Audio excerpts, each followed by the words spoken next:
কুই জীবর সুন্দর হোতা ভাবিছি বোধে ভাইনা শিখিনি হরি হরি হরিণী হোতা ভাবিছি বোধে ভাইনা শিখিনি যেତିকি লোক থান্তু সোনা দাସ ଠକିବନି ମୁଁ ଏବେ ମଉସା କହିଦେଇ ଯାଉଛି କାଲି ଯୋଉ ପ୍ରସଙ୍ଗ ପକେଇବି ଅଧା ରଖିବି ତାଠୁ ଆଦାୟ କରିବେ ଦେଖିବା କେମିତି କରିଦବ ଚିଠି ପଡିଲା ପରେ ଭଗବାନ କୃଷ୍ଣ ବିଚାର କଲେ ଆଉ ସମୟ ନାହିଁ ବଡ ଭାଇ ବଳରାମକୁ ପରାମର୍ଶ ନବା ଆଉ ସମୟ ଆଉ ବିଳମ୍ବ ନ କରି ନନ୍ଦିଘୋଷ ରଥକୁ ଯେତେବେଳେ ଆଣିକି ଚାଲନ୍ତି ବଳ ଭାଇ ବଳରାମ ବିଚାର କରେ କାହ୍ନା କୁଆଡେ ଗଲା ମତେ ତ ନ କହିଲେ କୁଆଡେ ଯାଏ ହେ ପୁଅ ଠିକ ସେଇ ସମୟରେ ଜାଣିଗଲେ ପୁରୋହିତ ପ୍ରଭୁ ଆସିଲେଣି ଆଉ ବିଳମ୍ବ କରିବା ନା ସେଇ ସମୟରେ କଣ କଲେ ଗୋଟିଏ ପଦ ଯଦୁମଣି ମହାପାତ୍ର ବହି ପ୍ରବନ୍ଧ ମୁଁ କାହିଁ ସବୁ ପଦ ବୋଲିବି ସେ କଣ ସବୁ ପଦ ବୋଲିଛି କହିଲା ଏ ପୁରୋଧାନନ୍ଦନା ସାରି ବନ୍ଦାପନା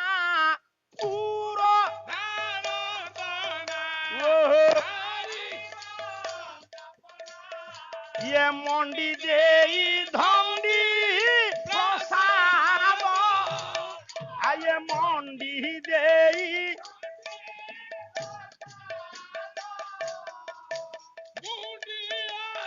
चंडी पादे प्रसराई आये मुंडिया को चंडी आये गुण पंडिता को प्रसाद आये उदरू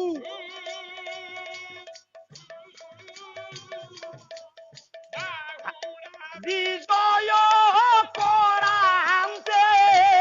आये उदरू से ये बाहुड़ा विजय आये नंदी घोष कुई जीवर सुंदर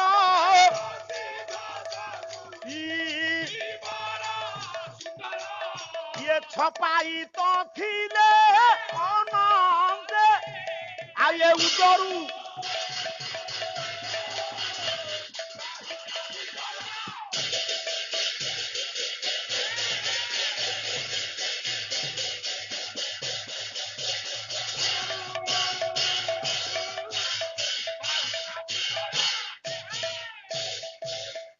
गोटे नूतन तथ्य दबा से पुओ कुआड़े गला पूरा कमे देई पळैला नूतन तथ्य आपण मानकु देबी सेतो बळे जो झियो विवाह करूथिला मौसा से निजे कलश काखेरे काखेई जाउथिला देवी मंदिर को ग्राम देवती को मंदिर को मां कर गाधुआ पानी आनी निजे बाड़ुओ पानी गाधो ये किंतु से झियो जाउनी जो झियो बा हबो से दियो मंगुलिया को गला बेले कलश काखे जाउची काहे की जाउनी एई विषय रु आपण पाइबे एई विषय रु पाइबे सेते बेले जाउथिले निजे कन्या पुरोधानंदना सखी माने समस्ते सांग हेई 7 जण विवाहिता ऋतुस्नाता ही नथिबे सेते बेले पंडित झियो माने अनुढ़ा प्रौढ़ बाहा उठेला ना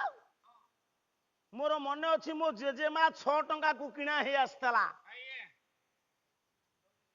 6 वर्ष 7 वर्ष झियो माने विवाह करते ऋतु दर्शन करने पूर्वर तापर घर जोगिया हेले जाउथिले से झियो आ काहा भल पाई पळैबो से पूरा बाही जन को आमे समालोचना करे एते कम बयस रे बार इरे बाहा हेला परे से स्वामी पाखु आसु नथिला घर जोगिया हेला परे आउथला बाप घर उठला जो अष्टमंगला कलश भांगती नहीं से जाइकी रहइबो बाप घर जोगिया हेला परे पुणी पुआण हेकी तू बिलुकुल बेदी रे बसी न चुप हेइबो तू गोटे एमिति अशांत ग्रह तू बेदी रे बसी बाहिनु तो 3टा जाक पुओ झियो 3टा ଯୋଡ଼େ ପଳେଇଲେଣି ଭଲ ପାଇଁ ସାନ କେମିତି ଯିବ ତୁ ତାଙ୍କୁ ମୋବାଇଲ ଫୋନ ଦେଇଛୁ କିରେ କାହିଁକି ଆଉ ତାହେଲେ ୟାକୁ କୌଶଳ ଜଣା ଇଏ ପୁରୁଣା ବେପାରୀ ଆଉ ପୁରୋଧାନନ୍ଦ ନା ସାରି ବନ୍ଦାପନା ମା ଦୁର୍ଗାଙ୍କ ମନ୍ଦିରରେ କି କାଳୀଙ୍କ ମନ୍ଦିରରେ କି ମଙ୍ଗଳାଙ୍କ ମନ୍ଦିରରେ ଚଣ୍ଡୀ ମନ୍ଦିରରେ ସେ ତାଙ୍କର ଚଣ୍ଡୀ ମନ୍ଦିରରେ ପୂଜା ସାରି ମଉସା ଆସିଲା ବେଳେ ମୁଣ୍ଡିଆକୁ ଚଣ୍ଡୀ ପାଦେ ପ୍ରସରଇ ସେ ଚଣ୍ଡୀ ଲେଖା ହେଇଛି ସେ ଯେଇ ଚଣ୍ଡୀ ସେଇ କାଳି ସବୁ ମୁଣ୍ଡିଆ ମରେଇଲେ ମାଙ୍କର ବିଧୌତ ପାଣି ଆଣିଲେ ପୁଅ ମୁଣ୍ଡିଆକୁ ଚଣ୍ଡୀ ପଦେ ପ୍ରସରଇ ଗୁଣ ପଣ୍ଡିତକୁ ବିଶାଳ ଉଦରୁ କଉଦରୁ ମନ୍ଦିର ଉଦରୁ ବାହୁଡା ବିଜୟ କରନ୍ତେ ଠିକ ମନ୍ଦିରରୁ ଯେତେବେଳେ ପୁରୋଧାନନ୍ଦନା ସହ ଭୀଷ୍ମକ ରାଜ ଦୁଲଣୀ ରୁକ୍ମିଣୀ ସଖୀମାନଙ୍କ ମେଳରେ ବାହାରୁଛନ୍ତି ନନ୍ଦୀ ଘୋଷକୁ ଇନ୍ଦିବର ସୁନ୍ଦର ନନ୍ଦୀ ଘୋଷ ରଥକୁ ଇନ୍ଦିବର କେମିତି ପଦ ଲେଖିଛନ୍ତି ଯଦୁମଣି ନନ୍ଦୀ ଘୋଷକୁ ଇନ୍ଦିବର ସୁନ୍ଦର ଛପାଇଥିଲେ ତ ଅନନ୍ତ ଆକାଶରେ ନନ୍ଦୀ ଘୋଷ ରଥକୁ ଲୁଚେଇକି କଣ କଲେ ହୋତା ଭାବିଛି ବୋଧେ ଭାଇନା ଶିଖିନି ଇଏ ଦ୍ୱିତୀୟ ଥାକ ଲୋକ କମ ଆବଶ୍ୟକ ପଦ ଦେଇ ମୁଁ ଯାଉଛି ବ୍ୟାଜ ନୁହେଁ ଗିର ତ୍ୟାଗ କରି ନ ପାର ଆକୁ ବୋଲିଲି ନାହିଁ ଆହ୍ଲାଦ ଚନ୍ଦ୍ରରେ ଆକୁ ବୋଲିଲି ନାହିଁ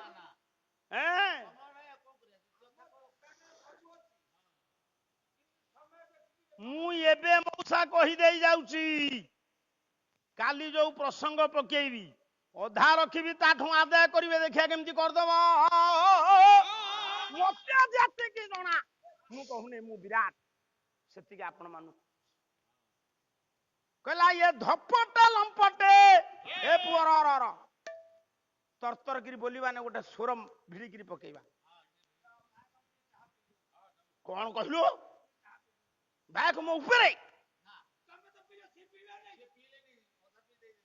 କହିଲା ଇଏ ଧପଟେ ଲମ୍ପଟେ ଇଏ ପରମ କପଟେ ଆଉ ଇଏ ପରମ ଆଉ ଇଏ ଝଟ କରି ଆସି ଧରିଲେ ରତନ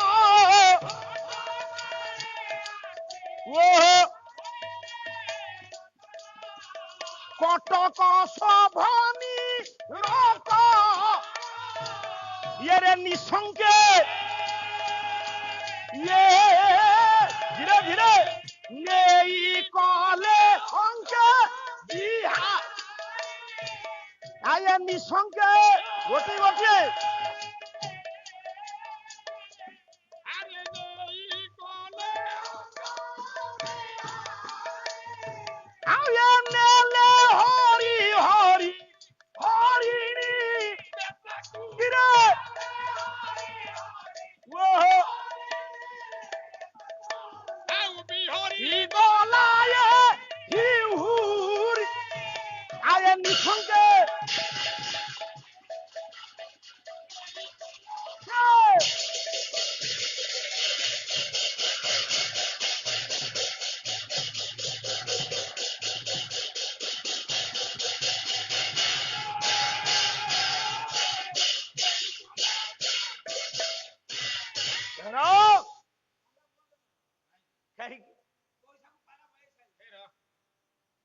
ଯେତିକି ଲୋକ ଥାନ୍ତୁ